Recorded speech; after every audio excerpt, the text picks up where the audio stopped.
that I can sum up for y'all this week. But if I'm being honest, only one of the verses and one of the chapters. Only one of the verses and chapter makes sense and stuck with me. So the first one is Deuteronomy 6:6-8, and it says, "These commandments that I give you today are to be on your hearts, and press them on your children. Talk about them when you sit at home and when you walk along the road, when you lie down and when you get up. Tie them as symbols on your hands and bind them on your foreheads." For this one, most will pick up, yeah, I know, just follow God's rules and we're set, we're good to go.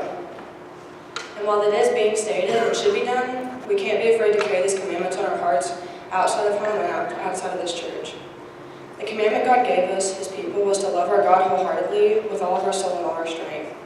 And you know, it can be uncomfortable the majority of the time, but thankfully in John 16:33, He says, "I have told you these things so that in me you may have peace. In this world you have trouble, but have faith, I have overcome the world."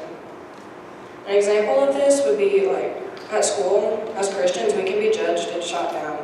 And while it does hurt, the person doing it may not know Christ or strayed away or something happened to them and they wondered why God let that happen. And this is your perfect opportunity to follow God's commandment and love Him with everything you've got and show this person what grace really looks like. The chapter that, the only one that stuck with me was Hosea 3. And this one kind of gives us an example, a comparison between a husband's love for his wife, who is a well-known prostitute, and his fighting to keep her and love her always, to God's unending love for us. God never stops fighting for us, no matter how big we screw up.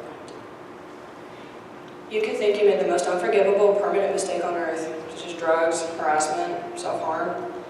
But the truth is that God never stops and He's never going to let go. He always chases after our hearts, just like this man did for his wife.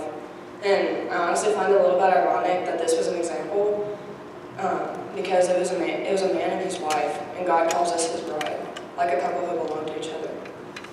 Hosea bought her back for 15 shekels of silver, which I'm not sure how much, but it was quite a bit, and 430 pounds of barley just to get her back. He didn't stop fighting for her, and that's how God is with us.